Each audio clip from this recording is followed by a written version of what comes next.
Hi, this is Steve Rothstein from Rothstein Model Trains, and our latest acquisition we're going to show you and unbox is the Milwaukee Road Olympian Hiawatha car set and locomotives from Kato. We were at the hobby shop the other day and they had this come in, told us about it, and I've wanted one for a while and thought it looked good, and Walters had it on sale, and my hobby shop, Dibbles in San Antonio, passes the sale price on when they see that. So we got it as an on sale price, and it's a interesting train. One of the most interesting things you'll see about this train is when you look at it, the design is so unique that the rear observation car is the one most often shown, and it almost looks like the front of the train. Most people, when you first look at it, will get confused. So we've got the cars over here. We're going to take them out and put them on the track and see how it looks. I haven't opened the whole setup. The two locomotives that it came with, or that we bought with it, are FP7A and B unit. The FP7 is a special version of the F7 where they added some steamer generation, hot water generation to the locomotive to work for the passenger cars. Of course, with freight locomotives, you don't need all that, and they use the regular F7. The B unit is a regular F7B unit, and they never made a FPB version.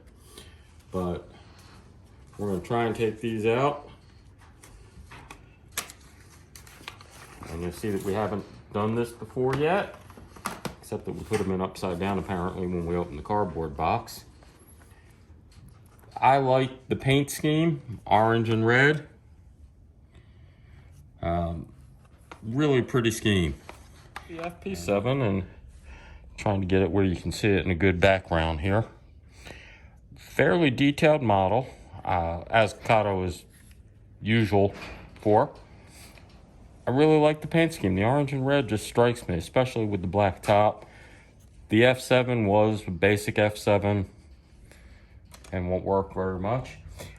These are DC versions. We do have DCC that we're going to be putting in there, but I don't have it out or installed yet.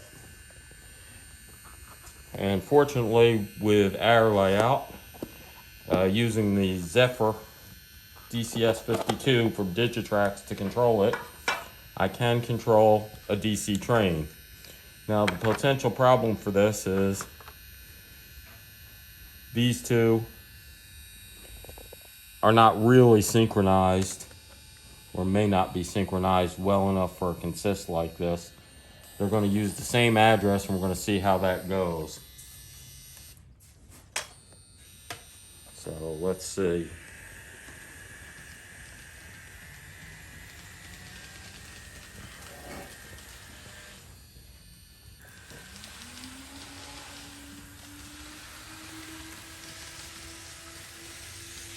So with the DC, it comes with the light on. Amber headlights, it's interesting.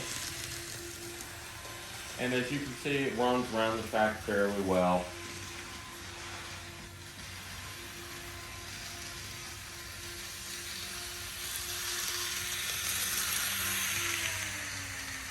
This is probably a more realistic speed for it.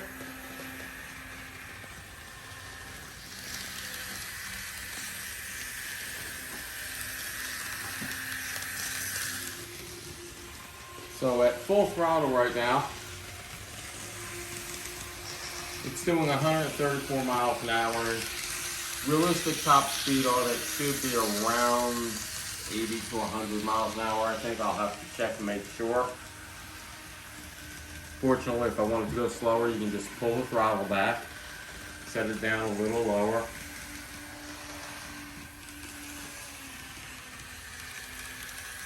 I'm surprised that was still too high. It looks much better at this speed.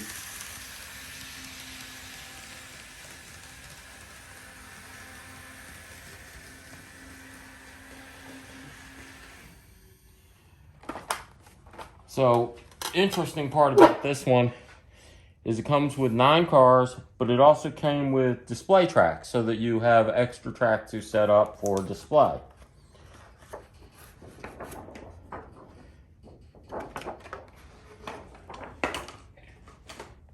I'm going to use their guide and put them in the right order.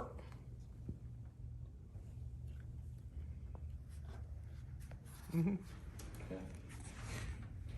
Sorry, we had to move it. The train combines to be the longest train I've got, and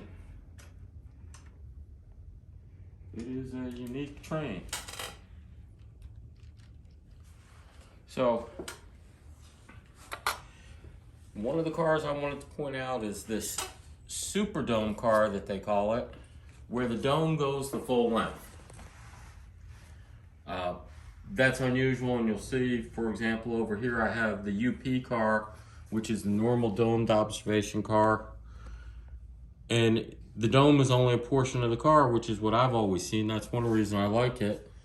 The other one I want to point out, of course, is this last car, the observation car.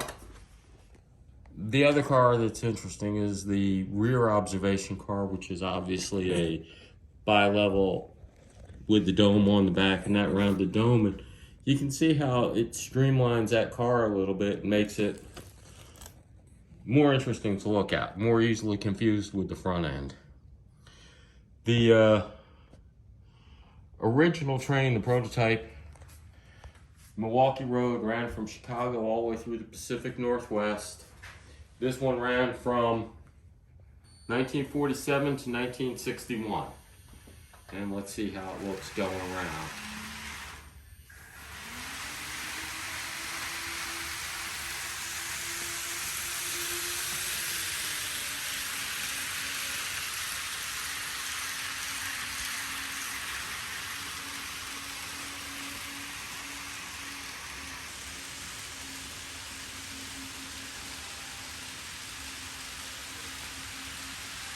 So, as you can see, one of the problems I have is this train is actually almost too long for my track. It covers one full side of straight track, the length of it. This layout is a 4 foot by 8 foot sheet of plywood. I'm going to estimate that makes the train itself about 6 feet long here. And it's not quite complete. We have one more locomotive that we're ordering. The factory, or the prototype train, actually used another FPA, so it ran what's called an ABA configuration, or consist, with 3 locomotives up front. The other A unit would be facing rearward after that, and we are going to get one.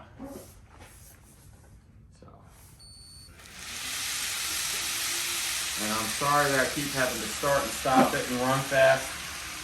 The DC engines require more power than will let me go slow on this track. When I get the DCC in, I'll run it again, and we'll see how it goes from that.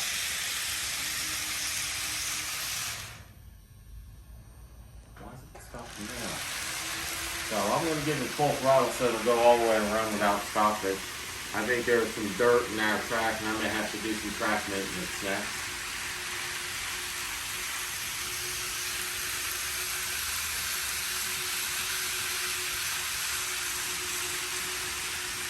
And that's the good part about the DC, we'll find the track problem.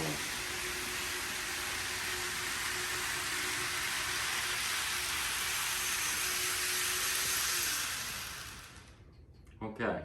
So now I have one more treat that I want to show. Take me a minute to get it set up.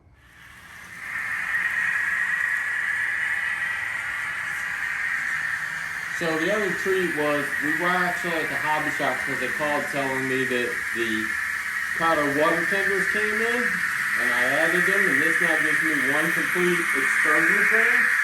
The big boy, the water tenders, the ES44, and then all the 7 cars that Kato has in their excursion car set. And I'm really happy to see that I got that one. I will have a second excursion train, the FEF 844. With its, I've got a set of excursion water tenders for it. It will use an SD70M locomotive from Kato, and then the excursion cars. But I just wanted to give everybody what my big boy excursion train looked like.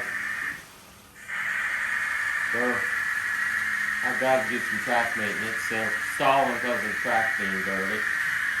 And here you see it coming around.